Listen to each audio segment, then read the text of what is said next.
Companies like OpenAI with ChatGPT, Midjourney with their generative images, or even 11 Labs with their synthetic voices are all making millions of dollars off of their machine learning models. The thing is though, the model is only half the genius. Where ChatGPT spends upwards of 700,000 USD every day to run their servers, in today's video we're going to build a React application that runs 2 ML models in the browser for absolutely free.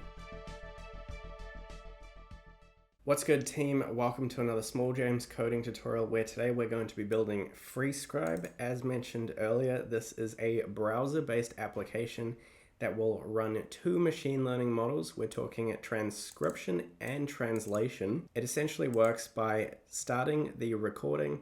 The recording can be infinitely long, indefinitely long as you like, or equally we can upload a file.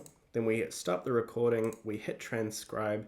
The application is going to transcribe that audio for us. Here we can see it. And then we can copy, we can download as a text file, or we can come in here, translate it, pick a language of our choosing. Let's say we went for Danish and we can translate that file. And here we have the translation showing up in Danish from our transcription. And you can go ahead and copy and download that equally, or even translate it into a different language. All the links for everything that we'll need in the video are in the description down below, including the link to the GitHub repository if you want to check that out. So let's get started. So to dive into the code, we're going to start off inside of our terminal just here, inside the directory of your choosing. And we're also going to open up the TailwindCSS with Vite, and we're going to be initializing a React project just here. So it's going to be pretty simple. We're just going to copy the commands across. So that's npm create vite at latest, and this is going to be free-scribe template React. Hit enter on that. That's going to install our project, and now we can go ahead and open that up inside of our VS Code or your editor of choice. And so essentially what we've got here is we've got a boilerplate project. We have an app.css. We can actually go ahead and delete that. We have an app.jsx, which we can gut of everything, and we can just return an empty div for the second. We can get rid of some of the code that we just don't need. And same in the index.css, we can remove everything in there as well. So with that, we're going to open up a terminal inside of our VS Code, and we are going to finish off copying some of these commands across. So I'm going to copy and paste this. Link to this document is going to be in the description down below. So same with the GitHub repository should you need it. And now that that is finished installing, we can copy and paste this other command across to initialize the Tailwind CSS file. And then finally, we can copy this config stuff across into our Tailwind config and copy these directives into our index.css. So that's all good on that end. We should be able to go and boot up our project by typing npm run dev, and that is going to start up on the local host 5173. Paste that in there, and then we can test if this is working by having an h1 tag that has a class of text green 400, and in here I can say hello. That shows up green and everything is working. So now that we have our Tailwind React app up and running, the next thing we're going to do is import some Google fonts. But at this point I should mention that the way we're going to build out this app is first by doing the UI UX. So that's going to be all of the componentry, all of the state, the design, the styling, and all that good stuff. And then the second half is going to be all of the functionality. And so that's going to be actually working with the ML models, doing the transcription, the translation, and all that good stuff. But anyway, back to the fonts. For the fonts, what we're going to do is come into Google Fonts just here, and we're going to have Open Sans and Poppins. You can see I've got Open Sans and Poppins already prepared. And you're just going to add all of the non-italicized fonts, and we can go ahead and now copy this whole link tag just here and paste that in the index.html file that we have, inside the head tags underneath the title. We can also change the title to say free scribe. And what that's going to allow us to do is come in here and target our entire document using the asterisk and say font family is open sans with a backup of sans serif. And then we're going to target the H1, the H2, the H3, and dot bold, and just give them all a font family of Poppins. And this is going to mean that all of our headers and bold text is in Poppins, and we should also add the backup of sans serif likewise. While we're here, we're also going to come into our Font Awesome 6.0 CDN package. Now, this is just for an icon set that we can use, and so we're just going to copy this top link tag and once again paste it in the index underneath the title. And now we can save that, close that file, close our index.css, and come into our app. So here we have our project up and running. Now, the very first thing we're going to do is set the overall text color, some of the font sizes, and the background color of our page. And for that, we're actually going to come back into this index.html once more and find this div with the ID of root, and this is where our entire document gets rendered out. Now in here, we're going to give this a class of background gradient to right from blue 50 to transparent, and a text of slate 700, and a text of small until a small breakpoint, which the text becomes text base size. Now there we can see that has been applied, which is perfect. And now inside of our app, here we have a div. We're going to give this a class of flex and flex column. And then inside of here, we're going to have a section. This section is going to contain our header, and it's also going to contain our main. And then underneath at the bottom of the page, we're going to have the footer. And the section is going to have a class of min height screen. So that's going to apply that background color everywhere. We're also going to give that a class of flex col. And then we'll also come up to the div container and give that a padding of 4. That's going to push everything in a bit. And then for this main here, this is going to have a class of flex1. And now we should be able to have an h1 tag here that just says free scribe. We'll wrap the scribe section inside of a span to make it look extra pretty. So this can have a class of text blue 400. So there we have free scribe showing up. That looks all good. On the other side of that, we're going to have a button. And this is going to say new, but it's actually going to say new inside of a paragraph. We're going to come into Font Awesome Icons and search the plus from their free icons. Copy this icon and paste it after the new, remembering to change class to class name for React. The button can have a class of flex item center gap of 2. The header itself can have a class of flex items center justify between and a gap of 4. And the main div that we can have a max width of 1,000 pixels. So that custom amount has to go inside square braces.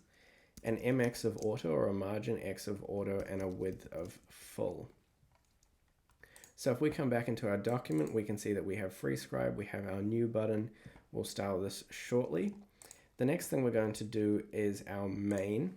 And if we give this a BG of green 400, we can see that's the space that it is occupying. Now we can see just here that this padding 4 is making that overflow. So what I'm going to do is actually remove the padding and add the padding to the items independently. So we're going to have the padding 4 on the header and the padding 4 on the main. And that just means that this green section is going to perfectly match the height of the page. And then what we can do with that is give this a class of flex column once again, justify center, which is going to put everything into the center of the page. And so if I go like this, we can see that shows up down there. Now, while we're here, what I'm also going to do is create a new folder called components inside of our source directory. And the first component we're going to have in there is called homepage.jsx. Now, if we type RFC, we can export a default component. And the reason I'm doing this is because I don't want too much logic on this main page. And so I'm just going to copy out this main, paste it in here, save that, and then I can just render out homepage. Really easy. It's going to look exactly the same, but it's going to be much neater. I'm going to do exactly the same with the header. So we're going to have a new file called header.jsx. We're going to RFC that. And in here, we're going to paste our header logic. So now I can just import the header. And suddenly we have the same application, but the whole thing just looks infinitely better. So after we've done that, we can now come into our home page and start styling this out. Now this component has a flex column, and I'm going to give this a gap of 3, and on a small breakpoint or larger, we're going to go to a gap of 4, and on a medium, we're going to go to a gap of 5. In the top just here, I'm going to have an H1 tag, and this is going to say free. And then likewise, we're going to have a span, and this is going to say scribe. The span is going to say class text blue 400. And the one thing we're going to have to do in here is give this the class of bold to make sure that the font stays as Poppins. After that, we can say font semi-bold. So it's going to be fat, but that should actually be on the H1 tag. So we're going to say class font semi-bold. And we're going to say text 5XL. On a small breakpoint or larger, we're going to go to a text 6XL. And on a medium or larger, we're going to go to a text 7XL. Nice and large. Likewise with this header up here, we're going to have to come in and just quickly add that bold back to free scribe. And I might also just say class font medium on that H1 just to embolden it a little bit more. And now back to our home page just here. The next one we're going to have is an H3. This is going to have a class of font medium. And in here, we're going to say record. And then we're going to have a span with a class of text blue 400.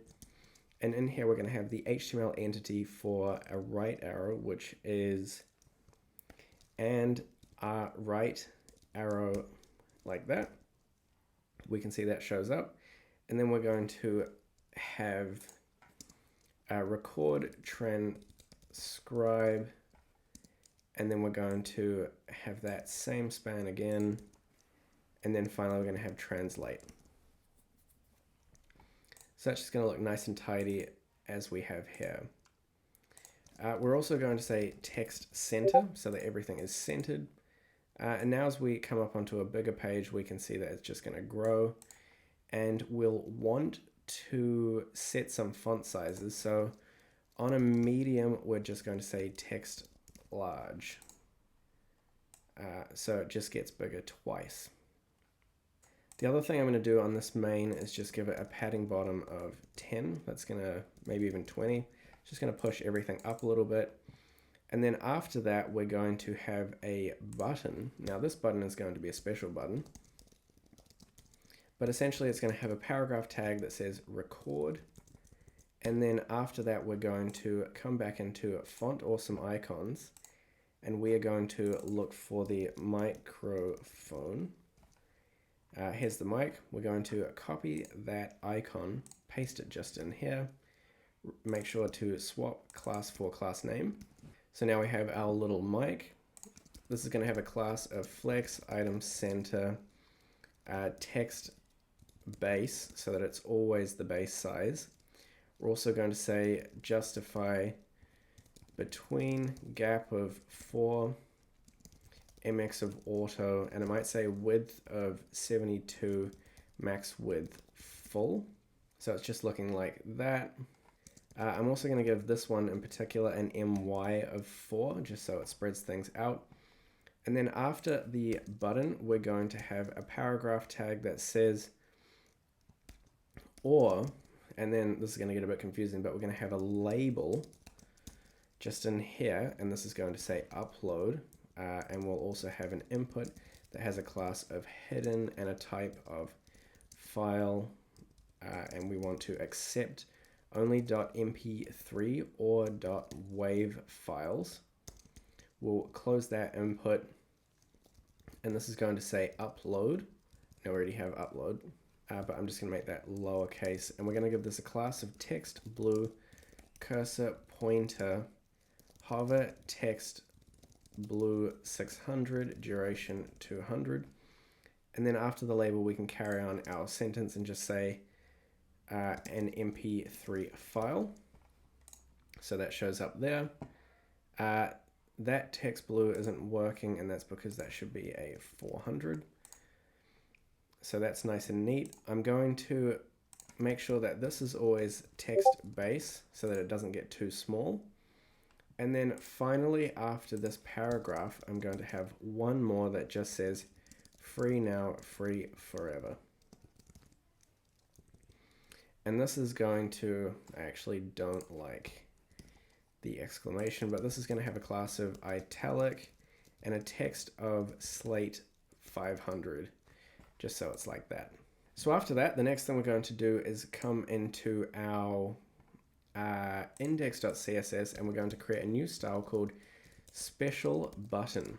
Now this is a relatively simple button. Essentially what we're going to do is set the background to white, and we're going to give it a box shadow of 0 pixels, 14 pixels, 55 pixels, RGBA 96, 165, 255, and 0.35 for the opacity.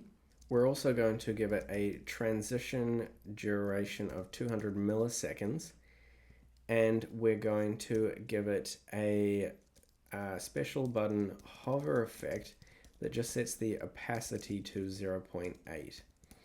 So that is pretty straightforward. And now what we can do is take our special button, come into our header, and give this the special button class. Paste that in there. We can see our button semi shows up. We'll have to make sure that we give it a padding X of 4, padding Y of 2, and a rounded. It's probably going to be a rounded large. And we're also going to say text blue 400. So there's our first button. And we're going to do exactly the same on our record just here. And so that is in our record. Here is the button. This is going to be special button. We're going to say px4, py2, rounded, extra large. And honestly, let's just see what that looks like as a px of 2. No, definitely want the px of 4. And there is our record button. And likewise, I'm going to change the record to be a class of text blue 400, just so that looks nice and pretty. So now we have a system where we can upload a file that works well. It selectively chooses that we've got free now, free forever, or we can record. We'll get to that logic soon, or we can hit new. And so now we can get to the next section where if we come back into our app.jsx, we can add in some conditional logic. So how that's going to work is we're going to wrap homepage inside of curly braces, then circular braces, and we're going to have a Boolean check here. So there's going to be bool check. Then we're going to have a question mark. If it's true, we're going to render something. Otherwise, we're going to render homepage. And the things we're going to check for is either a file. So we'll need file or set file as a state. These can be initialized to have a default value of null. And then after that, we're also going to check for an audio stream or set audio stream. And essentially what this means is audio stream is a live recording, and file is if we upload a file. So here we can say is audio available is equal to file or audio stream, and that can be our Boolean check. So if we don't have any audio available, we'll render out the home page. And if we do, then we can render out a new component, which we haven't created yet. And that is going to be called, in our components, new folder, file display.jsx. We'll RFC to export that as a default component. And now we can come in here and just render out file display. Happy days, everyone is happy, and now we have the file display. And the last thing we have to do is set file inside of our home page, pass that down as props, and same with set audio stream, pass both of them down as props to our home page. And then in here we just have to receive the props inside of the home page component and destructure out set audio stream and set file equals to props. And we'll come back to the audio stream shortly, but for the second, the set file is pretty straightforward. Essentially on our input down here, which we have right here, we're going to say on change, and we're going to pass it an arrow function that receives the event. We'll say const temp file is equal to e.target.files and take the first index, and then we're going to set file equal to temp file. So that should handle our upload and allow it to be accessible inside of our app state. And then we can once again pass that file down just here, or we can pass down the audio stream right there. The one other thing I'm going to do is define a function that is reset audio. And this is just going to say set file null and set audio stream null. And we're going to pass that down. I'm actually going to change that to handle audio reset. And we're just also going to pass that down into the file display so that we can receive all of those things in here. So we can receive, handle, audio reset, file, and audio stream is equal to props. And I could probably go ahead and console.log these values. But the first thing I'm actually going to do is we're going to have a similar component to what we have in here. So I'm just going to copy this main tag into our file display. And I'm going to replace this last one just here. And I'm also going to copy this h1 into file display. Except this one's going to be, every text size is just going to come down by 1. And this is going to say your space file. So now if I upload a file, I would expect this file display to appear. Let's just upload this one right here, and we get your file, so that is working perfectly. And beneath that, what I could do is have a div that has a class of flex item center gap of 2, and in here we could have an h3 that has a class of font semi-bold, and this can just have name, and then after that we can have a paragraph that has the file.name. So there we have the file.name. That is all good. And I might just give this an mx of auto so that it self-centers. And I think what I'm going to do for this one is actually just keep the mx auto, but I'm going to give it a flex and a flex col and a text left. So that's just going to put the name there instead. And then finally under this, we're going to have another div that has a class of flex, item center, justify between, and a gap of 4. And we're going to have a button that's just going to be plain. That's going to say reset, and that's going to be class text slate 400. Let's save that. So that shows up there. And then the other one is going to be a button with a class of special button, px4 py2 rounded large, you know the deal.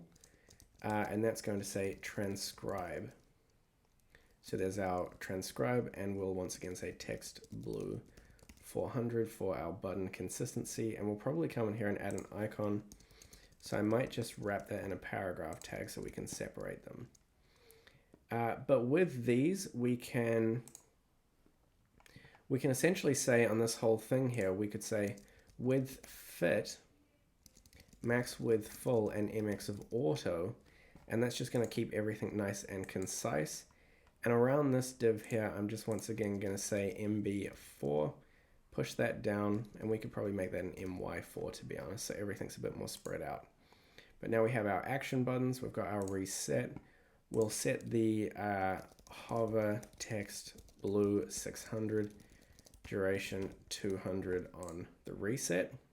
And then we can assign the on click is going to be handle reset audio. And so if I click that, we're back to square one. And so that is all working.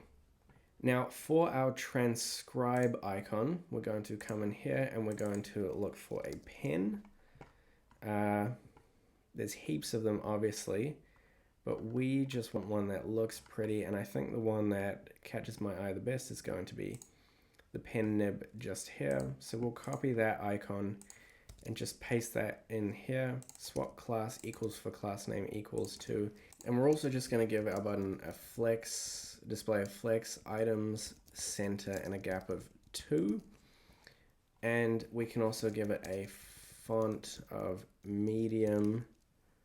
And I might actually just drop the padding X on this one to a padding of 2 in general. So it's just going to be a bit more concise, and honestly I might do that with the header one as well. Well actually let's just try PX of 3. Yeah, I think that looks the best. I might do that with a header one as well, it's just small. I've got PX4, we'll drop it down to a padding X of 3. Reset, record, all that good stuff, free now, free forever. Just because I'm being pedantic, I'm going to come down to free now, free forever. Text slate 400. We just really want it to be, I think 400 is the best, just so it doesn't take up too much like attention real estate. So that little page is actually looking really nice. The next thing we have to do is manage the audio if we, should we choose to record something. Now this is a little bit more complicated, but the first thing we're going to do is come up to the top of our page and import some stuff from React. Now, one of these things is going to be use state. We're also going to need use effect, and we're going to need use reference. After that, we can define some state. The first one is going to be const recording status and set recording status, and that is going to be equal to use, just close all that, use state inactive initially, if I can spell that correctly.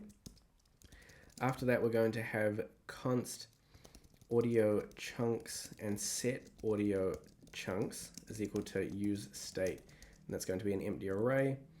And then finally, what we're going to do is set duration and set duration is equal to use state, and that's going to be 0. After that, we can say const media recorder is equal to use ref, and that can have a null status to start.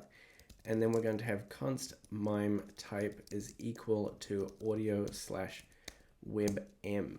Now we can start defining some functions. So we're going to have an asynchronous function called start recording and that is going to do a couple of things. The first thing we're going to do is define a parameter, a variable named temp stream.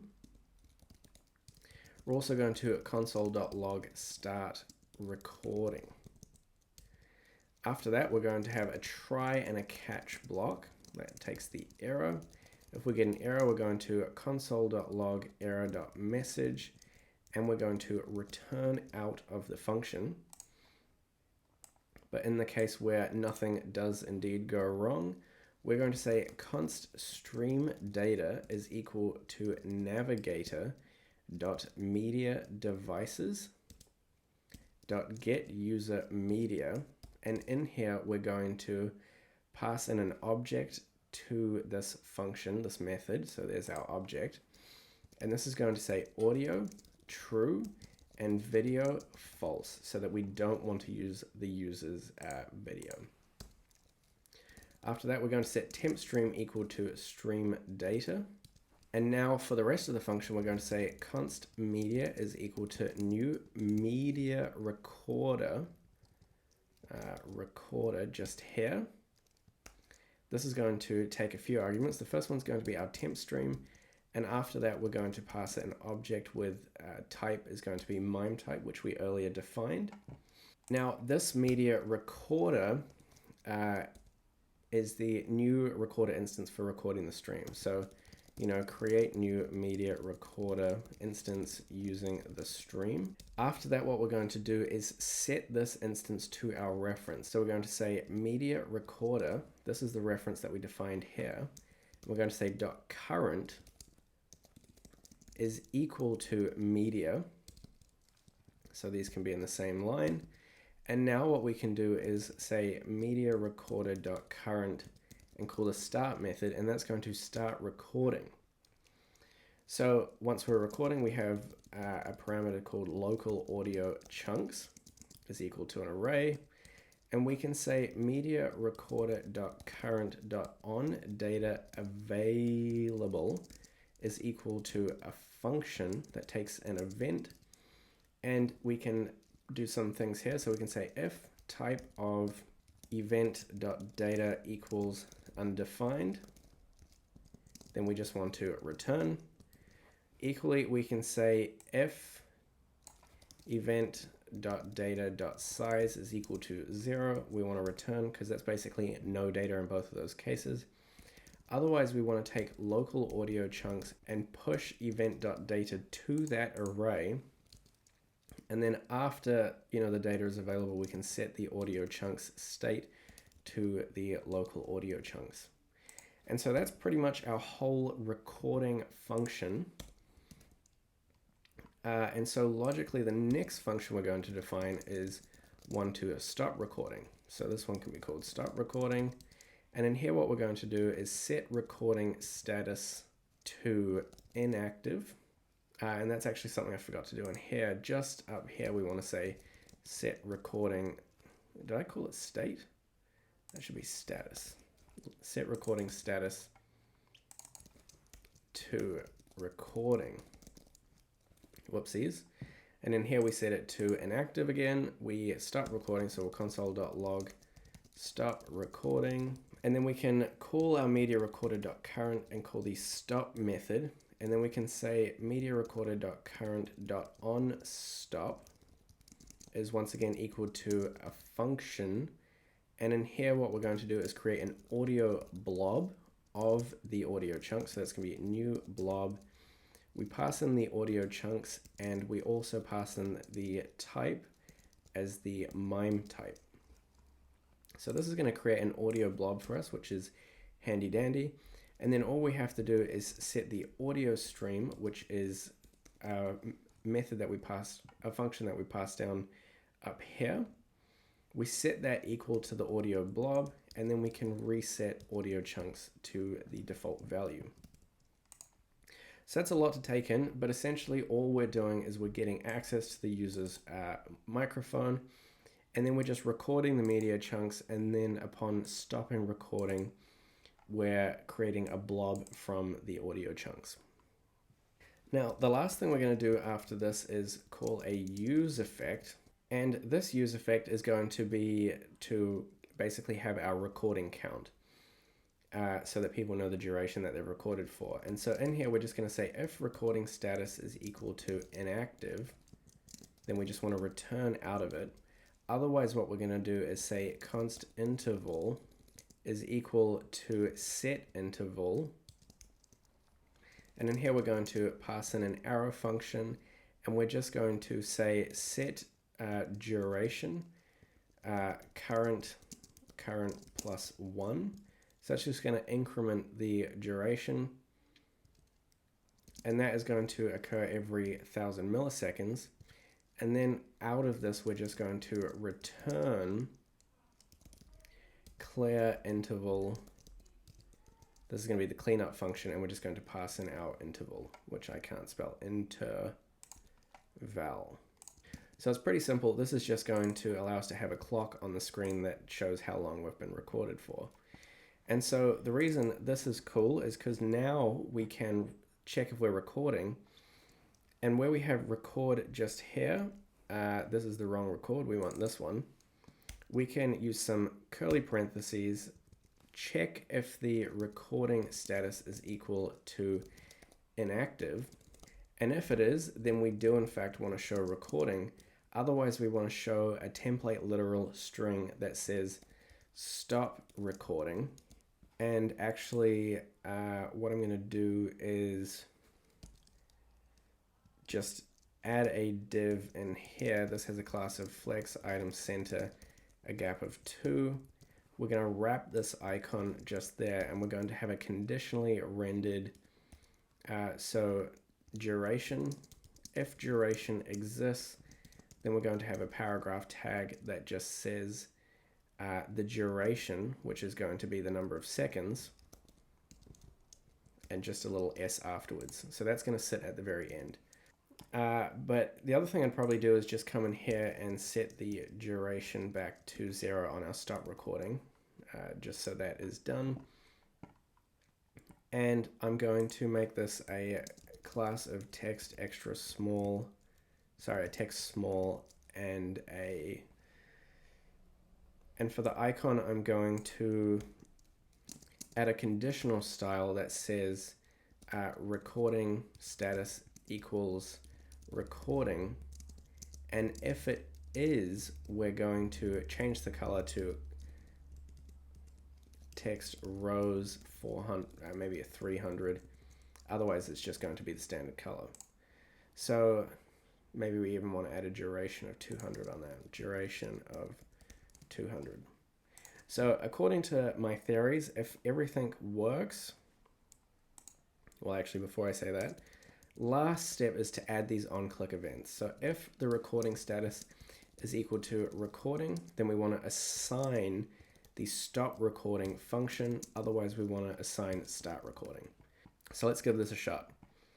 If I hit record, we get the audio. We start to count the duration. I've got the time that I'm recording for. And if I hit start recording, we start recording at 10 seconds. However, the state did not reset. I guess it's just going to continue like this. But, you know, everything looks good, and that is the main thing, which is all hunky-dory. So now, the thing that hasn't happened here is that when I increase this page size, that new gap size is terrible. Can't have that. That's not acceptable. So we'll just bring that down a bit. That's the first thing. So we're going to get rid of the medium gap 5 in both components. So now that we've stopped recording, what we would actually want to happen is from our app component, we actually want to show the file display. And so this is where is audio available should be working. Now, it's obviously not. So what I'm going to do in here is define a use effect. And we are going to say use effect, open that up, and we're just going to console the value of audio stream. And this is going to track, obviously, audio stream. So let's refresh this page. We have nothing. We'll inspect it and come over to the console. And now if I record, start recording. Okay, so that's our issue, is that we're actually getting an error in the recording. Media recorder parameter 1 is not type media stream. And that's because I missed a critical await right there. Big, very important await. So now let's try that again. We're going to hit record. We start recording. That's all working. And now we stop. We get another issue. Cannot read properties of null. So at least that all works and we know where it's going wrong. So essentially what's happened here is we're trying to read name from something that doesn't exist. And that's because here we're reading file.name where, you know, file doesn't even exist. And so we can fix this very easily by just saying file question mark. If the file exists, then we want the file.name. Otherwise, we're going to say custom audio. So if we refresh this page, let's just record this audio for a couple of seconds, 3, 4, whatever it is. Stop the recording. We now have custom audio happy days. Now I'm not 100% on the styling here, so what I'm going to do for this file display is set a min width of 72. Is that going to work? Well, actually, instead of having width fit, what I'll do is just say that. Width 72. So that's going to push those over, which is chill. And now I want this. Where is that exactly? Here's the name. We have MX Auto on it. I'm just going to remove that. That's over to the side, so that's nice and neat. And then we can start to do all the other stuff. The one other thing I want to do is just say on a small screen, we're going to say width 96. Just because, you know, it gets a bit bigger, we should make it a bit bigger. I also think that this new button up the top should stay the smaller size. So we're just going to pop into header really quickly and just set a text small on this bad boy. And now that's just going to keep that as that smaller size, which is what we want. And so now we are ready to actually record our audio. And so we can have a new file, which is going to be called Transcribing.jsx. We will RFC that component. And this is a really neat component. Essentially what we're going to do is have a class name. It's going to be flex item center flex column justify center. And it's going to be a gap of 10 on a small screen. It's going to be on a medium screen. It's going to be a gap of 14. We're going to give it an PY of 24. And in here, we're going to use the same header as we have just in here. Except it's going to just say transcribing. So we'll get rid of the your. And we can wrap this inside of a div with a class of flex column, gap of 2, small gap of 4. And the other one we're going to have in here is a paragraph, which is going to have some conditional stuff. So this is going to say not downloading, question mark. If it's not downloading, we're going to say warming up cylinders. Otherwise, we're going to say core cylinders engaged. Now, obviously, downloading doesn't exist, but this is going to come from the main component. So we're going to say const downloading, destructure that out of props. And then after that, we're going to have another div that has a class of flex column, gap of 2, small gap 4. Max width of 500 pixels, MX Auto, and width full. And in here, we're going to map over some elements. So we're going to have 3 elements. We're going to say dot map, take the value, and we're going to return a div that has a key equal to the value. It has to be a unique key. It's going to have a class name equal to curly parentheses, because we're going to have some extra stuff. And we're going to say rounded full height to small height 3, BG slate 400, and loading. And then the conditional style is going to be plus template literal string loading $value. So that's going to be loading 1, 2, 3 basically. And so now that we have that class, we can just return that div happy days. And the way this is going to work is if we come back into our app, here what we're going to do is we're going to have some more conditional logic. So we're going to say, well, actually, before we even do that, we may as well just create our last one. So this is going to be information.jsx. We'll RFC this component, and this is going to be with our transcription and our translation. However, inside of our app here, we're going to say const output set output. So this is going to be the final output, so that's going to just be null for the minute. That needs to be use state null. And we're also going to say const loading set loading equals to use state false. So essentially, if we have an output, that's going to be our first conditional logic. So in here, we're going to say output question mark. If the output exists, then we're going to render out information. So we'll make sure we import that up the top of our document. Otherwise, we're going to check if loading exists. If loading exists, then we're going to render out transcribing. We're going to import that up the top of our page.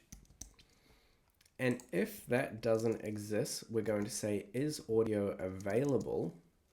And if the audio is available, we're going to have our file display. And then finally, we're going to just display our home if none of these other things are true. And we can get rid of our original check. And now we have our, essentially our page logic for our conditional rendering.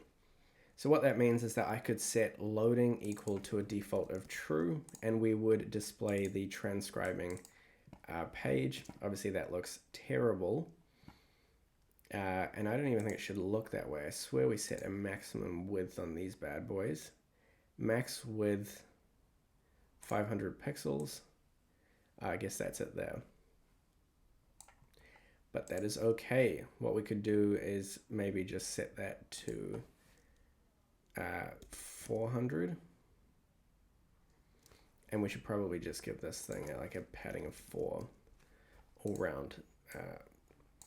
And I'm also just going to, for this one, say text center, because all the text should be centered. Now, the other thing I'm noticing inside of our app is that we have these things just here not occupying as much of the page as they possibly can. The last thing I think we need on this component is just to give it a flex of 1, and that's just going to center it, and I might just make this a PB to bring it up a little bit. So now that's just going to be pretty centered in our screen, which looks amazing. So with that, we're going to come into our index.css, and we're going to make these bad boys move for us.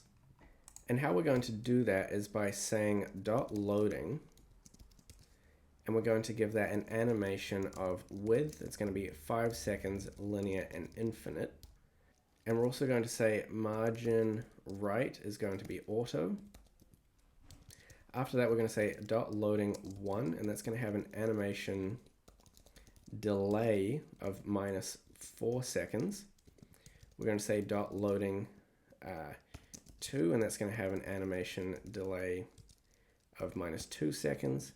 And then after that, we're going to say at keyframes width.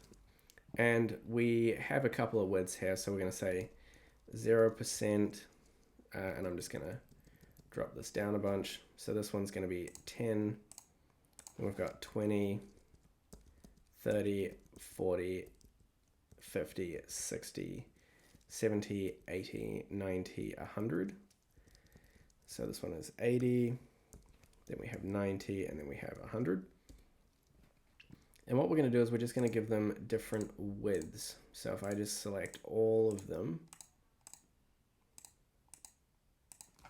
we'll say width is going to be some percentage.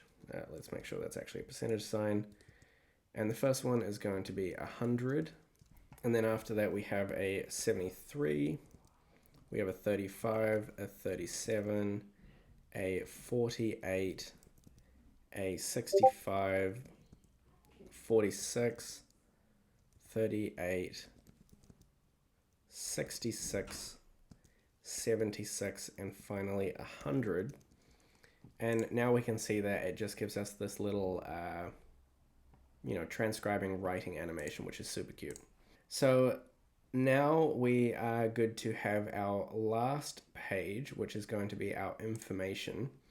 And so in here, what we're going to do is we're going to have similar to the file display. We're going to copy the main and the H1 like so. Have the main there.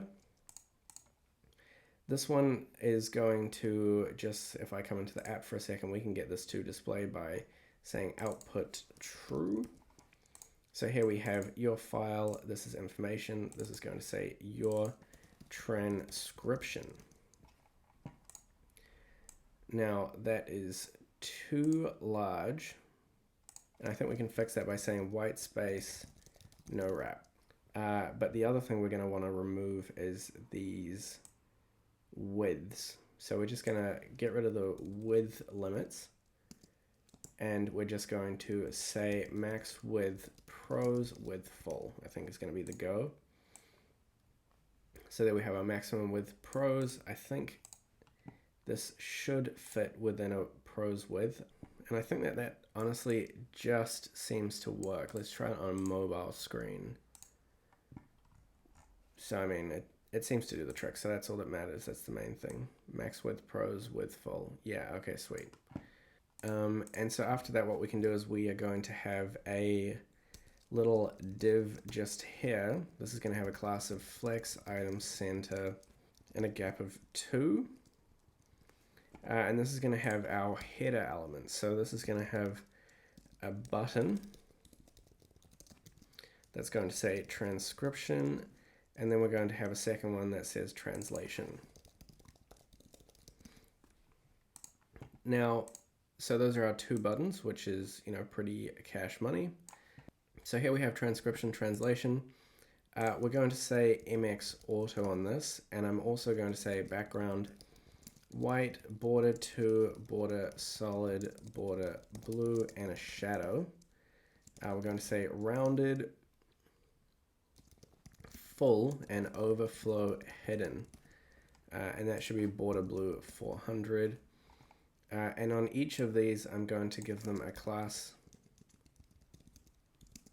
of px4, py2. Could maybe be a little bit smaller, that's good. Font, medium, we will say text blue 400. Well, actually the text color is going to be conditional. So I might say for the border, however, let's make that a 300 just so it's a bit lighter. That sits up, which is nice. And then in here, we're going to have a state that says const tab set tab is equal to use state, and it can be transcription. And so we'll have to import the state, nice and easy. And now on clicking 1, it's going to, do its magic tricks. So in this case, if let's say plus tab equals transcription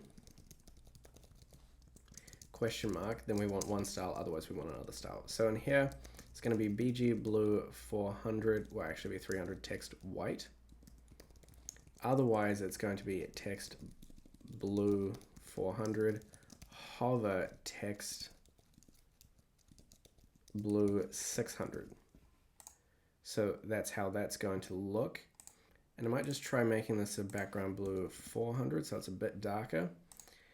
And then that just gives people the ability to swap between them. And I honestly think we could probably get rid of this exterior. Let's just try making it a bit thinner first. Kind of still looks a bit weird. We'll just get rid of it entirely. So there's our little tab system. And this is just going to be the exact same. So we're going to copy this style, wrap this class in the same thing, plus the tab, except it's going to be translation. So now that's going to be blue, and these are our 2 little toggle options. And what's going to happen here is we'll need to add a duration of 200 on each of them. And we'll also add an on-click event is equal to a function, and it just says set tab equal to, and the top one is obviously going to be transcription, and the bottom one is obviously going to be translation. So now we can swap between the tabs. The other thing we have to do is get rid of the gap. Can't have that gap at all. Tragedy. And I'm going to swap it from a flex to a grid cols 2. That way they're even width. So there's our neat little tab system, which I think looks cash money. And what we're going to do after the tab is going to be conditional on the tab. So we're going to need 2 more components. One is going to be the transcription.jsx. So we'll RFC that, export a default component. And then the last one is going to be translation.jsx, and that will RFC that as well. So now we can come back into information, and underneath this we can, say tab equals to transcription, question mark, then we can return the transcription component. Otherwise, we can return the translation component. So now we can see how that works, and that's all cache money. So the other thing I'm going to do just quickly is come back in here, and I'm going to comment, get rid of this hello for the second. And just before we actually make this work now, I'm going to reset the output to null, and I'm going to set the loading to false. And I'm also just going to come into the header component really quickly and wrap this in an anchor tag that just takes you back to the home route. So this is going to be an href equals /, and I'm going to do exactly the same with the button. Don't tell anyone, it's a bit naughty. And to be fair, I could actually just swap this for an anchor tag, and that's just going to reset it equally. So now if you click it, it's just going to reset everything no matter what button you have. And yeah, with that, we can actually start doing some transcriptions. Crazy stuff. Now, there is a lot that goes on here, so we'll take it one step at a time. The first thing we're going to have to do is define a stateful variable called finished and set finished. So we'll set that equal to useState false. After that, what we're going to do is change this from a useEffect to a useReference, and we're going to create a worker reference, because that's how we get this job done. We get the ML code running in the background is with a web worker. After that, we actually are going to need the useEffect. We are going to say useEffect, and in here we have a lot going on. So the first thing we're going to say, if worker.current does not exist, then we're going to say worker.current is equal to new worker, and that's going to be a new URL. And in here, we are going to pass in our worker, which we have yet to create. So we may as well do that now. We're going to create a new folder called utils. And in here, we're going to create a file called whisper.worker.js. And now we can input that just here. So that's going to be ./utils/whisper.worker.js. And after we have input the path, we're also going to say import.meta.url.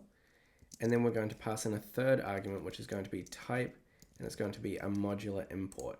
After that, what we're going to do is we're going to say const on message received, and define some logic for how we can communicate between our main application and the web worker. So on message received is going to be an asynchronous function that takes an event, and we can go ahead and open that up, and we're going to have a whole bunch of switch cases in here that our web worker can communicate the status of the transcription in. So the switch is going to be on the e.data.type,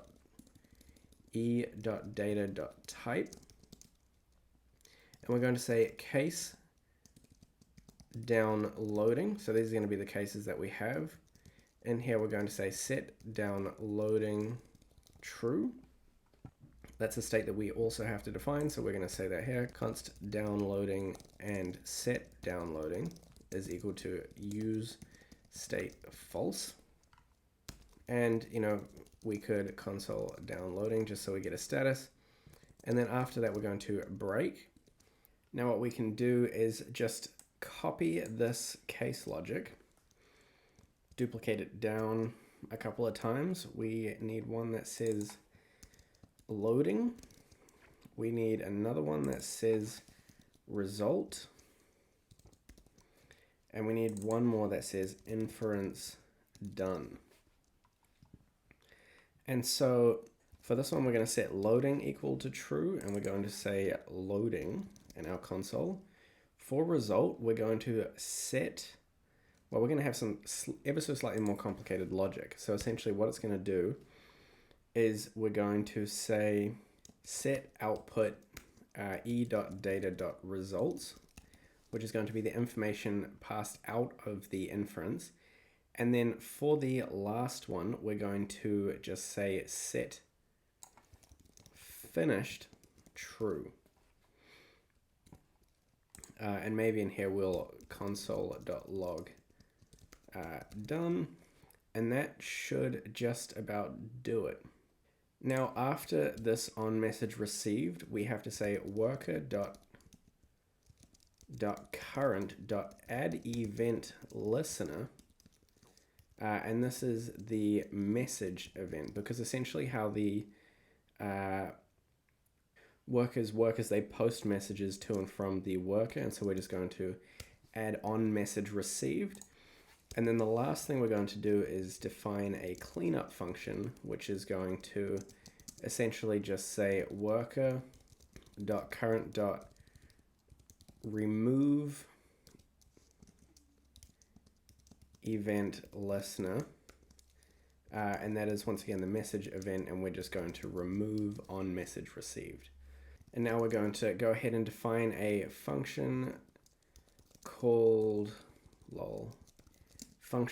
read audio from, and in here we're going to take a file, but this could also be used for the stream, and we're just going to say const sampling rate is equal to 1600, const audio context is equal to new audio context, and in here we're going to pass in an object that's going to have the sampling rate is equal to our sampling rate. I'll close that for a second, and then we're going to say const response is equal to await file.array buffer, then const decoded is equal to await audio context dot decode audio data from the response, and then lastly const audio is equal to decoded dot get channel data 0, and then we can just return the audio. So that's going to get the audio buffer from the file or the transcription. And then the last function we need is async function handle form submission. And up here we'll say if not file and not audio stream, then we just want to return. Then we want to say let audio equal to await read audio from, and we're going to have some conditional logic here. So we're going to say file question mark file, otherwise the audio stream. Then we're going to say const model name. Now this is the model we're going to use for transcription, and that's OpenAI /whisper tiny.en. And now finally we're going to say worker.current.post message, and in here we can pass in the type, which is going to be something we're going to define in a second. After that we're going to have the audio, and then we're going to have the model name. Now in here what we're going to do is we're going to have message types dot inference request. And now this is going to come from another util file that we're going to define called presets.js. And this is a file that you will just want to download from the GitHub, because it also contains all of the languages arrays. So once again, that will be linked in the description. I'm just going to paste it in, but we can see here messages types is just a bunch of types. We have some loading statuses, some model names, and some languages. And so now what we can do is we can just import messages types from the presets file. So that is imported up the top right there. And now at some point our app decided it was not happy. And it looks like it's because of our use effect. And that's because I can't spell listener. And now that's all happy again, happy days. And now what we can do is get into the real magic, which is in our Whisper worker. So this file is going to have a few things going on. The first thing we're going to have to do is come into our terminal and kill everything, and we're going to have to run npm install at zenova/transformers and let that install. And this is essentially going to work with Hugging Face and allow us to use the models available in Hugging Face. And they have a method called pipeline, which is going to be hugely important in our document. So while that installs, we can start writing it out. We're going to say import pipeline from /at Zenova transformers. So there we have the pipeline. And after that, we're going to define a class called myTranscription_pipeline. And that is going to have a static task is equal to automatic speech recognition. After that, we're going to have a static model is equal to open AI/whisper-tiny.en. And then after, we're going to have a static instance is equal to null. Then we're going to say static async get instance. So this is a function, and we're going to define a progress callback, and this is going to initially have a default of null. Now, this file is especially important. This function is especially important because this is how we're going to communicate all of the status with our main function. And we're going to say if this dot instance, which is going to refer to the instance up above, is equal to null, then we're going to say this dot instance is equal to await pipeline, this dot task null, and then pass in the progress callback. And then after that, we're going to return this dot instance. So if it doesn't exist, then we're going to instantiate it essentially. Now what we can do is we can say self.add event listener. And this is where we add the event listener for the message that we send from the main file. And this is going to be an asynchronous function that takes an event. And in here, we're going to say const type audio is equal to event.data. And if type equals message types, which we're going to have to import from presets just there, dot inference request. So if the message is for an inference request, then we're going to call await transcribe. Then we're going to pass in the audio. Now, transcribe doesn't currently exist, so let's go ahead and define that. That's going to be async function transcribe, and that's obviously going to take the audio. And then what we're going to do is we're going to call send loading message loading, which is a function that we will define in a second. And after that, we're going to say let pipeline just initialize it, and then we're going to call try pipeline is equal to await my transcription pipeline dot get. We're going to call the get instance, and we're going to pass in the load model callback, which doesn't yet exist, but that is a function that we will define very shortly. And if we catch an error, then we're just going to console.log error.message. After that, we're going to call send loading message, and that's going to be success. And I'm just going to lowercase that one just there. And then we're going to say const stride length underscore s is equal to 5. Const generation tracker is equal to new generation tracker, which is also something we haven't defined yet, but that's going to be the pipeline and the stride length, like that. And then here we're going to say await pipeline, call the pipeline method above, which is just going to be this. And we're going to pass in the audio, and then we have a whole lot of parameters that we have to configure. So one is going to be top underscore k, that's going to be 0. Then we're going to have do sample, that's going to be false. Then we have chunk length, it's going to be 30.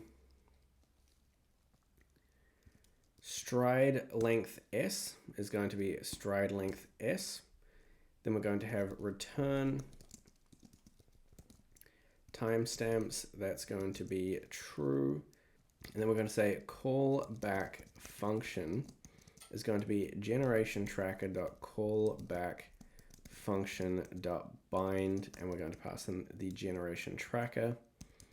Then we're going to say chunk callback is equal to generation tracker.chunk callback, and that should actually be a capitalized C dot bind generation tracker. And then the last thing we're going to do is after the pipeline, we're going to say generation tracker.send final result, just like that. And that is going to pretty much do it for this function. Now, a lot of this stuff doesn't yet exist, so we're going to have to come in and define it. The first one's going to be async function load model callback, and that's going to take data. And in here, we're going to say const destructure status out of data. And then we're going to say if status equals to progress, then we're going to destructure file progress loaded and total from data. And then we're going to say send downloading message file progress loaded and total. After that, we're going to define our second one, which is send function send loading message, and this is going to take the status, and in here we're going to self.post message, and it's just going to be the type is messaging types.loading.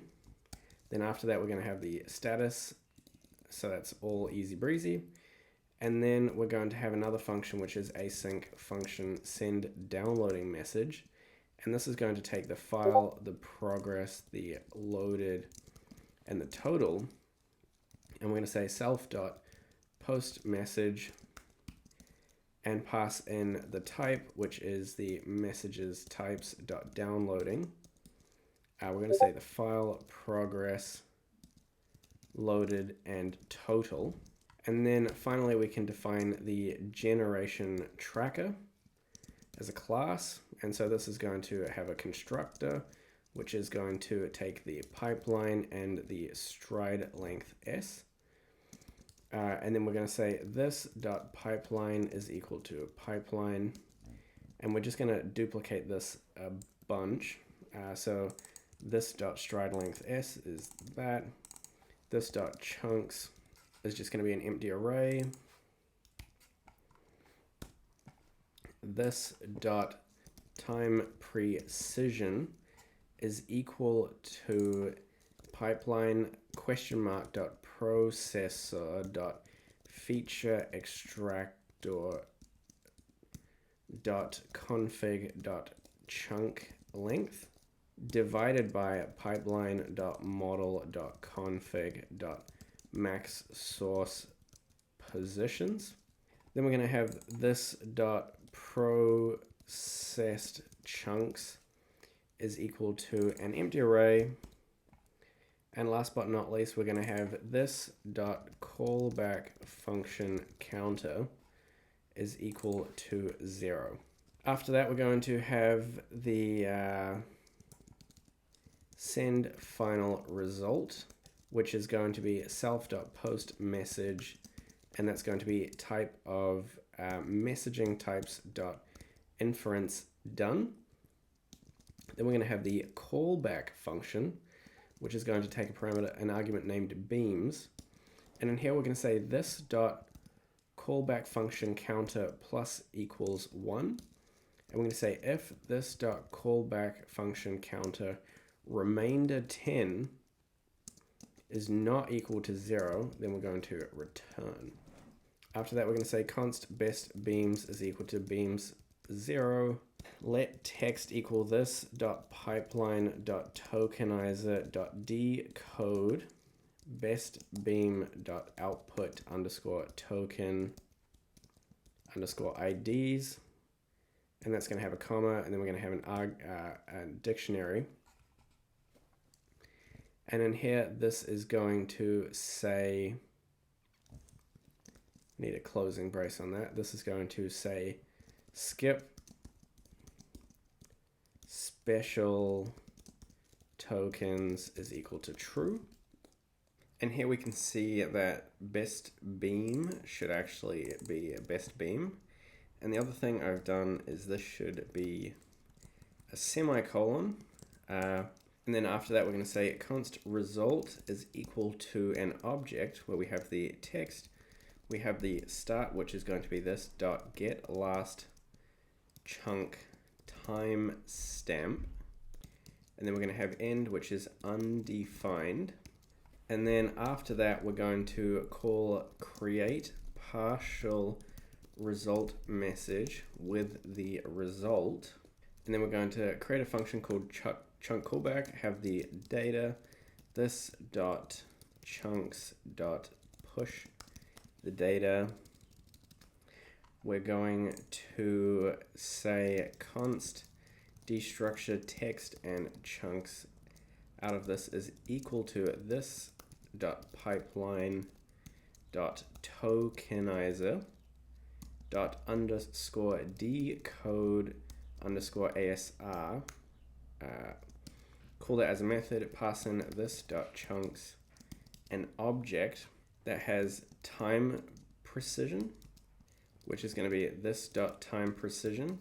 We're going to have return time stamps as true, and we're going to have force full sequence as false.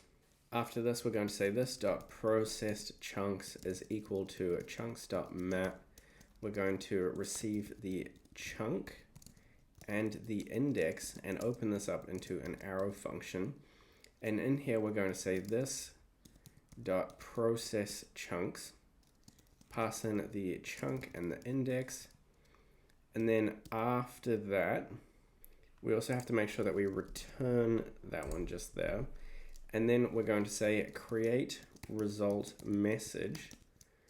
And in here, we're going to pass in this dot processed chunks false and this dot get last chunk timestamp. Now I know there's heaps going on, but we're almost at the bottom. After that, we're going to say process chunk, and that is going to be a chunk and an index. And we're going to say const destructure text and timestamp out from the chunk. We're going to say const start end is equal to timestamp, and then we're going to return an object, and this should actually be on the other side of this object just here. But the other thing that I just forgot that comes first is a function called get last chunk timestamp. And in here, we're just going to say if this dot processed chunks dot length is equal to 0, then we're going to return 0. And now for process chunks, we can carry on where we were. We're going to return the index. We're going to return the text, which is going to be a template literal string with text.trim. Then we're going to have the start, which is going to be math.round start, and we're going to have end, which is going to be math.round end, or it's going to be math.round start plus 0.9 times this dot stride length underscore s. Finally, we only have 2 more functions to go. After that, we've got a function called create partial result message. This takes the results and is done parameter and time and completed until time stamp. And in here, we're going to say self.post message. And we're going to post the type as message types.result. We're going to post results is done and completed until timestamp, and then we're going to have another function after this, and this actually needs to come after just here. So the second function is going to be create partial result message, and I actually got this confused. This is just meant to be create result message, and then partial result message just takes the result, open that up, and in here it's just going to be self.post message. Object type is going to be message types dot result partial, and we can just send through the result. And so I know that is heaps of code. It looks like we have an error somewhere. Text doesn't get used. And I think that's actually okay, that's fine. But this is our whole worker. The next worker for translation is going to be far easier.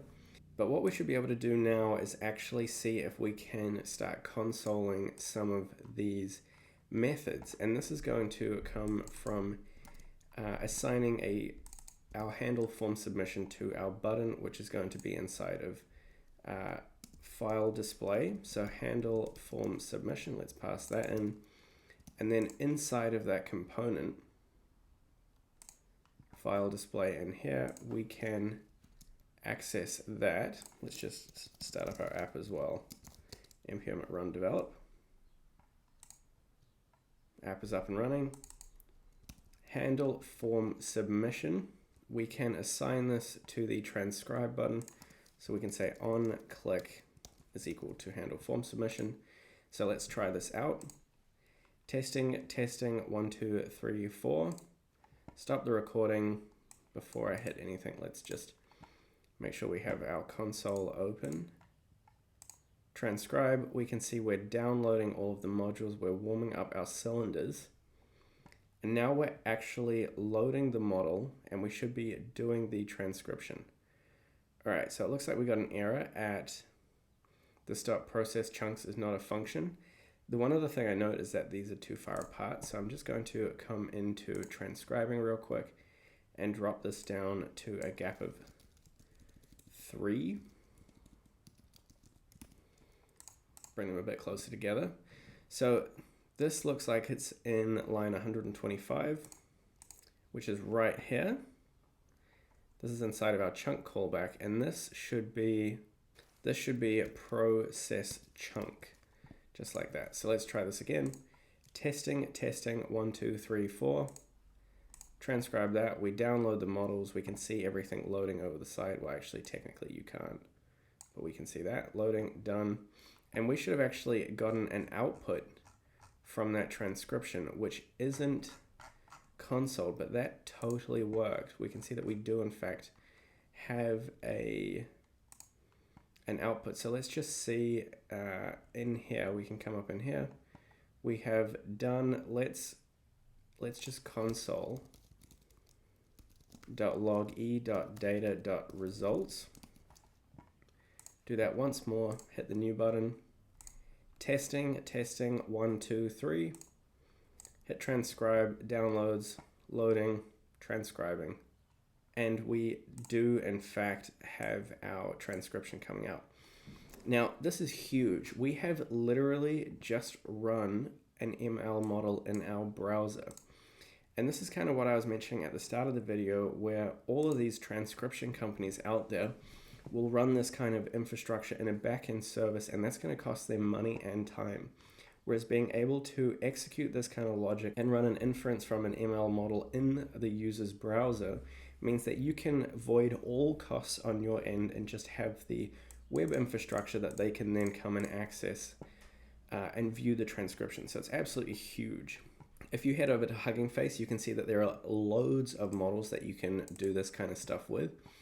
And just while I'm here, the other thing I'm going to do is come into these little tabs right here and just unbold them, I think. So in transcription, this is going to be in the information page. Just here where I have font medium, I'm going to just get rid of font medium, I think. And I'm going to drop the background color to 300, BG blue 300. Just so it's less intense, just a bit softer. Nice.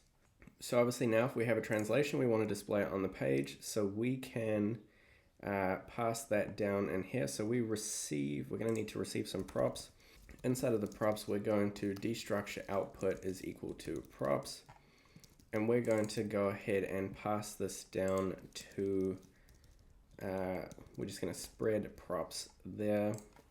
And likewise, we're going to spread props into the translation. So now once again, we can come into transcription, receive the props, destructure output, and we should be able to display output just there, translation, assuming we're on transcription. And the one problem is that we obviously don't have anything currently. Let's just check that we are saving the right thing. So we can see that it needs to be .text. So if that's our .text, that just means that we need to display, well, actually even better, what we're going to do is we're just going to console.log output. So output is currently undefined. And that is because I have to actually pass it down from the main component. So here we have output, we're going to have to pass this down into information. So output is equal to output. And so now that is successfully getting passed down, and it is unhappy because it's trying to render out an object. So if we come into transcription just here, we're going to want to just console.log output. Let's see if that comes up with anything. Do we get, so this will be our output just here. And we're going to want to output the text essentially. So we could just say const final text is equal to output.map val, and we just want to return val.text. And now we can just render out the final text. And let's run this once more. My name is James. I'm going to transcribe that audio. Warming up all cylinders, we can see it's loading, and we got my name is James on the transcription. So that is awesome. Super nice little application we've got here. The next step is going to be going into translation, but first we're just going to have some buttons. So the buttons we're going to have is a copy, a download, and I think that should just about do it. So I'm going to place those maybe down here on the side. And so that is going to be inside of information underneath the tab just here. We're going to have a div that has a class of flex, item center, a gap of maybe 4, and we're going to have a button that just says, well, actually we're going to give this the class of special button. And in here, we're actually going to use an icon. So if we come over to Font Awesome Icons, we can look for their copy. So that's just going to look like this one, the copy icon. Copy that across, paste that inside of this button right here. Obviously, change class to class name. And then the other one we're going to want is a download. So there's our download. We can go ahead and copy that. And have a secondary button, same thing, but swap out the icon, make sure we update class for class name. And so here are 2 buttons. If we come back to our little application, we see them right there. We're going to set the MX auto so that they self-center, and we're going to set the text size to base. And then on each of the buttons, we're going to say padding X of well, actually, we'll just say padding of 2 rounded. Let's see how that looks. So there are 2 buttons. We might set a larger padding X of 4. And the other thing I'm going to do is just in here, I'm going to put this inside of a div that has a class name of my8 and maybe a flex and a flex column, just so that it gives that little transcription a bit more space. And then we have our 2 buttons. And I think I'm going to remove the text base so that they are a smaller size. Honestly, I might actually just remove special button entirely and set the background to white. I think is sufficient. And I think what we're going to do is set the text to blue 400, maybe even 300. I think is all good. And I might update that padding again. So I'm going to say padding x of 2 and aspect square grid place item center. So now we have two little square buttons, so that's pretty easy breezy. On each of these, I'm just going to give them both a title property. So the title for the first one is going to be copy, and the title for the second one is going to be download. And that's just going to mean that if I hover over it, we see copy come up, and if we hang around here, we see download come up. So you know exactly what they're for. And I'm also just going to give them a hover of text blue 500 and a duration of 200. And that's just going to mean that when we hover over them, they get a bit darker, which I think looks nice. And then we can create the function. So the first function is going to be handle copy. And the second function is going to be handle download. And copy is going to be pretty easy. We're just going to say navigator.clipboard.write text, and we're just going to basically write the output. But this is going to be dependent on the tab that we currently have selected, so we'll come back to that in a second. And in here we're going to have slightly similar logic, so we're going to say element is equal to document.create element. That's going to be an anchor tag, and then we're going to say const file is equal to new blob.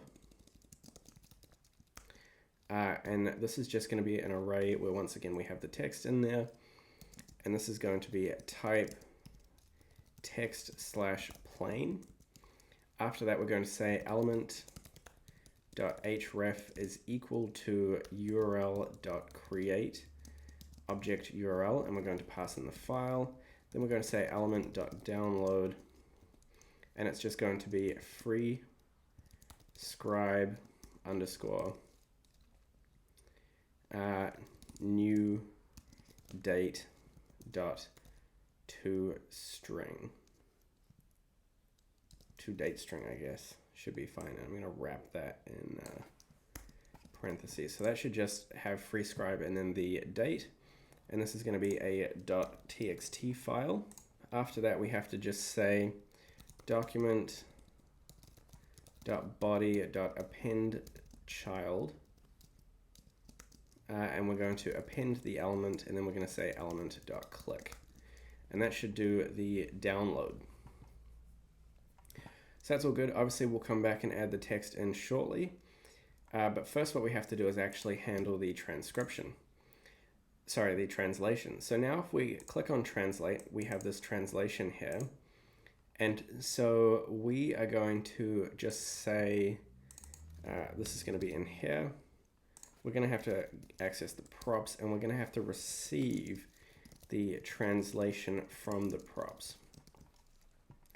Now, obviously that doesn't exist, and this is going to be in here, and this is just going to be a state that we define. So that's going to be translation set translation is equal to use state null, and we're also going to say const translating set translating is equal to use state null. Now, the reason we're defining the state in this component is because every time we swap tabs, we don't want to have to recreate the translation as we recreate the component. And so in here we can define a function that is going to be generate translation. And the other thing we're going to need is just to say const to language set to language is equal to use state, and that is also going to be null. The very last thing I might actually just do in this component is define the text element, which is going to be dependent on the tab. So if the tab is equal to transcription, then it's going to be exactly what we defined in here, which is going to be this. So I'm just going to copy that and paste it in here. Otherwise, it's going to be equal to our translation string, which will come shortly. So we can go ahead and change this to text element, And we can instead just display the text element and remove that logic. So that's just going to clean up this component a little bit. Keep in mind that that should be a lowercase element.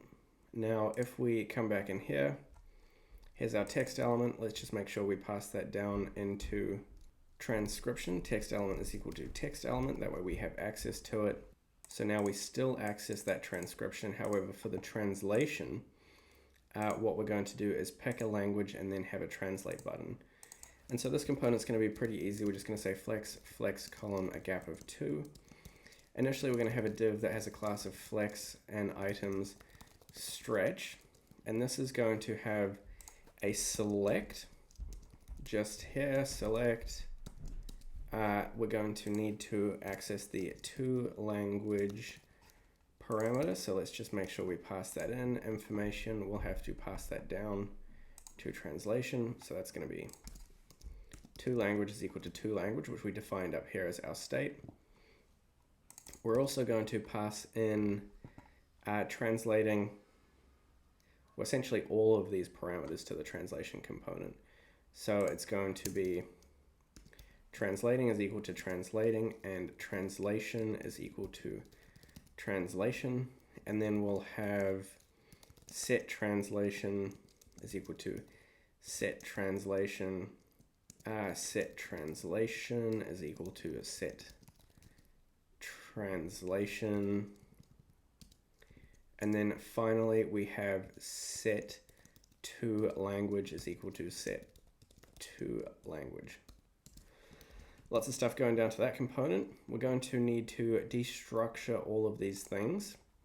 So we've got toLanguage, we've got translating, we've got translation, we've got set translation, we've got set translating, and we've got set toLanguage. This is going to be huge for our select field. So in here we have our select. The value is going to be equal to toLanguage, and the onChange is going to be equal to an arrow function where we take the event and we return e.target.value, and we are going to set the toLanguage equal to that. So we're going to say set toLanguage. Inside here, we're going to have a load of options, but we're going to start off with the first option that is just going to be select language. And this is going to have a value equal to select language. And then after this one, we're going to say object.entries, and we're going to take languages, which is inside of our presets, which we earlier defined. And we're going to map over each of them, and we're going to destructure the key, the value, and we're going to open this up as an arrow function, and we're going to return an option with the value equal to the key, with the key equal to the key, and the value equal to the value, and the text is going to be the key. So now if we look at that, that totally is unhappy. And that's because we are double importing. So that's never going to be happy. So here we have our select with all of our languages. So that's all cool. We're going to set a max width of maybe 400 pixels here, a width full, and an MX of auto on this whole component. So that's just going to sit in the middle. For the select, this is going to have a class of flex1 so that it occupies as much space as it can, an outline of none, a BG white, focus, outline none, a border, border solid, border transparent. On hover, we're going to have a border blue 300. We're going to give it a duration of 200. So that's that. And the other thing I'm going to do is just say a gap of 2 in here. I'm going to give this a padding of 2, say rounded. So here is our little select language box. We can select our languages. That's going to warning value prop on thing should not be null. So I'm just going to say select language is going to be the default in our information. So that's what it's going to be up here. So toLanguage is going to be select language. I should remove that issue. Let's do this again. Hello bananas. Transcribe that bad boy. We have our transcription. We go to the translation. We can select our language. I'm going to actually just increase the padding X on this. So I'm going to say padding X of 4. Maybe a padding X of 3, I think would do the trick. And then after this select, just here, we're going to have a button that's going to have our class of special button, padding X of 4, padding 2, rounded. I think it's actually padding X of 3. py of 2, rounded, large, text, blue, 400, hover, text, blue, 600, duration of 200. So now we have our little button just there, and that is going to say translate. So there's our translation. We pick the language, we click translate, pretty easy. I might actually just come back to the select and get rid of that padding X. Just above this select right here, we're going to have a div that has a class of flex column, and we're going to copy this and paste it after this div just here. And the reason we're going to do that is we're going to have a paragraph here that just says toLanguage. And this is going to have a class text extra small, text small on a small screen or bigger, font medium, and a text slate 500. And that's just going to say toLanguage just there. We could possibly set a gap of 1, and then this is going to have an MR of auto. So it's just going to say toLanguage, we pick the language, and we can translate it if we want. Now after that, we're going to have our loading state. So if it's loading, essentially what we're going to do is conditionally render a whole lot of stuff. So we're going to select all of this stuff, wrap it inside of some curly parentheses and then some circular parentheses. And we're going to say not translating, and we'll display this. So if we're not translating, then we're going to display that. If we have a translation, then we're going to display the translation. So just in here, we're going to have translation and maybe the paragraph tag, which has the translation, if the translation exists. And then if the translating exists, we're going to render out a div that has a class of flex of grid, place items center. And this is just going to say, we're going to come over to the icons, look up spinner,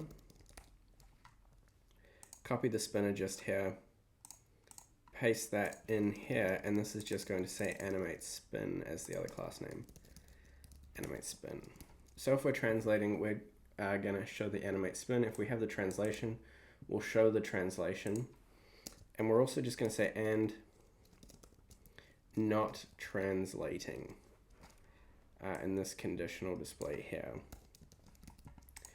So that's all hunky-dory. We don't actually need the translation parameter in here, but we do need set translating or the set translating. But what we do actually want to do is just swap out translation for text element. So I'm just going to swap those right there. And if we come back into information, text element is going to show the text element. So I'm just going to swap translation for text element. And the last thing we want to do is pass down generate translation, which is going to obviously generate the translation. So now we can just receive that inside of translation just here, and we can assign that to our button on click, generate translation. Now for the button, we want to say if translating or to language equals to select language, then we just want to return out of that function and not do anything. Otherwise, we want to actually generate the translation.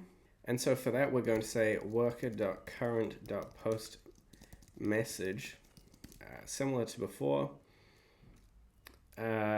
Text is going to be essentially this just here.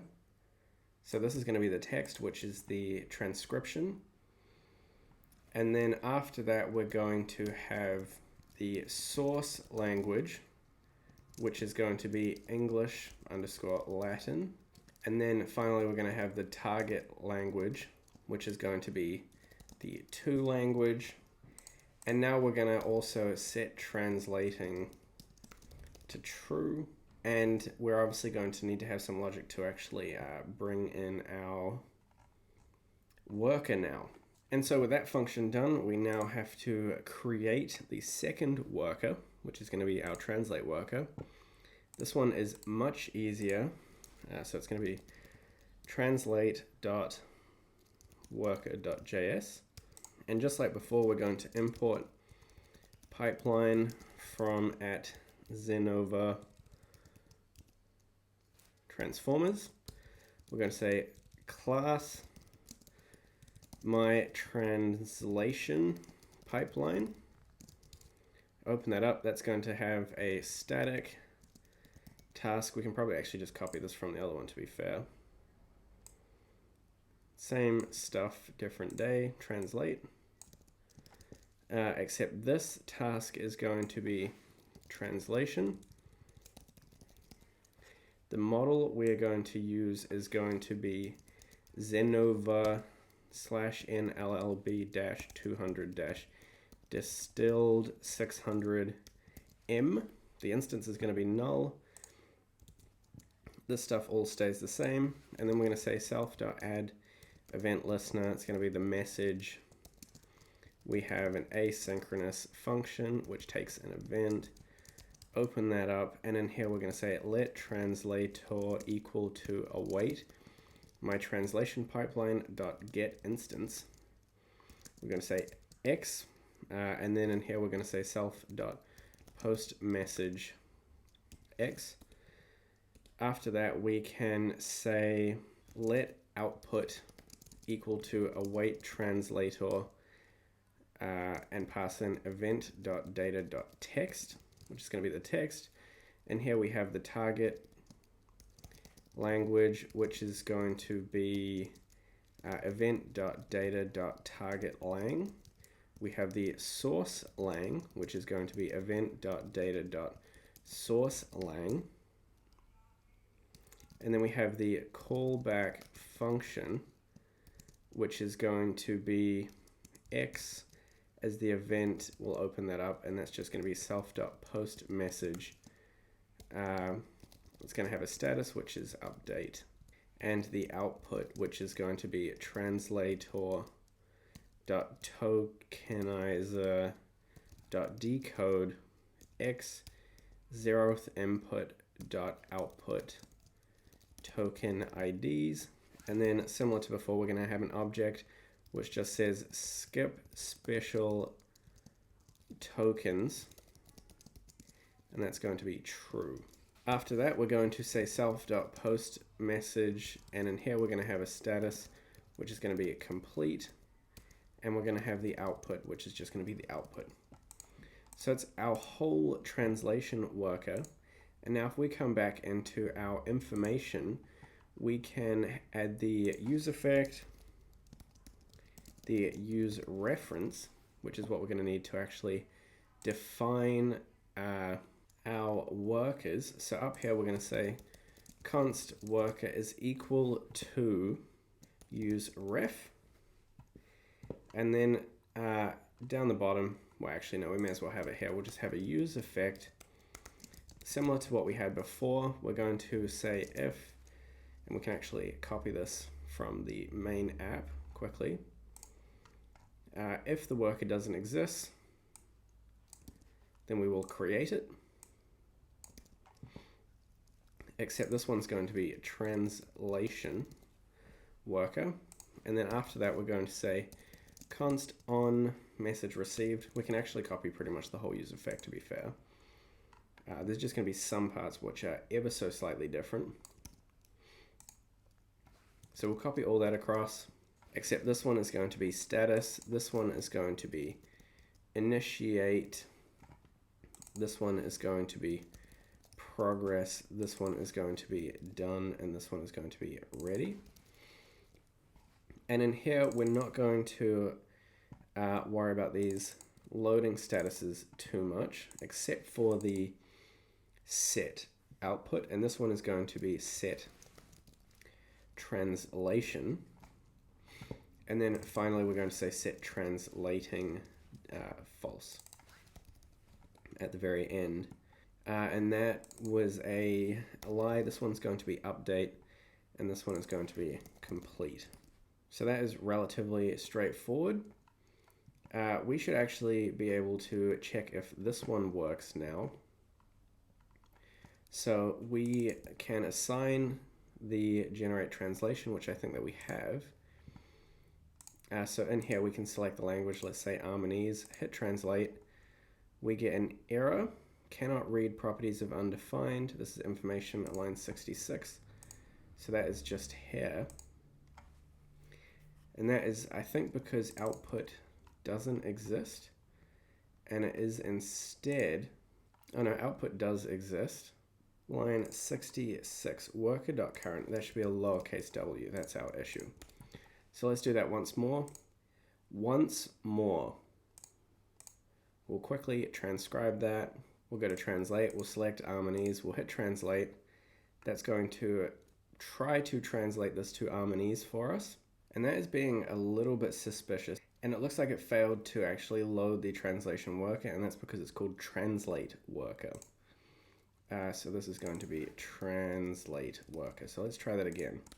Refresh this page. Hello banana. Transcribe this. Head over to translate. Select the language we're going to go. Let's just pick one we can probably figure out. We'll go for French. Finish French. Translate that. Still couldn't find the script. And obviously that's because we're in a different component now. So if we look at this, we actually have to come out of components first. So we're going to have to come up a directory. So that should be the double like that. So if we try that once more, let's refresh this page. And we're actually going to try uploading an audio. Let's try this one just here. We'll upload that, transcribe this recording to see if that works as well. Cool, that audio transcription worked. Now we can select the language. We'll go to German, hit translate, and now it is working as it should. We can see that the model is loading over the side just there. And we can see that we hit done. However, we should also console the status of translate. Well, actually, even better, let's just try render out onto the screen. So what that is going to look like is if we come down to this just here, we should say, do we have a transcription? If we do, then render out transcription. Sorry, translation, that should be translation. So we're going to say, do we have a translation? Question mark. Well, actually, even better, we can just say or backup. No translation. So that hasn't come through for us. And I notice I have a mistake here. That should be source language. That's one thing. Let's try this once more. Translate. No translation once again. We're getting undefined, which is on line 32. So if we take a look at that, that's this one just here, e.data.results. And that's because this should be output in this particular example. Testing bananas. And just like that, if we come into the translation and let's say we select French, we hit translate and we're going to run an inference. First, we have to pull the model in, as you can see, and then we're going to run an inference across that language translation model and hopefully generate our translation. And then we have our French translation, and we can do that for any different language. And that leaves us with the very last thing, which is to come into information. And we essentially just have to make sure this sits above these. And then all we do is we write the text dependent on what is going on in here and here. And then we can assign these functions to the button. So this one is going to be on click handle copy. This one is going to be on click handle download. Save that. And now if I come in here and hit download, we get an error, and that's because element.download is not a function. And I'm going to change this method to just a toString.txt. Document.body.append child element.click. That should do the trick. Let's try that once more. Same issue. And that's because I'm a Muppet. This is actually an equals, not a method. So let's do that once more. Hit download, and we successfully download that file. So that's all good. That's a little text file. We can probably go ahead and view that. And that is our French translation. And then if I were to come over to the transcription and copy that and just paste it into my browser, we can see that we copy the transcription. And that, my friends, is the whole application. You have now created a web application that runs machine learning models in the browser. Absolutely brilliant if you're looking to start up a service and not have any cost for the infrastructure on your end. If you've enjoyed the video, don't forget to like and subscribe. Absolutely love that support. Thank you so much for watching, and I will catch you guys in the next one. Peace.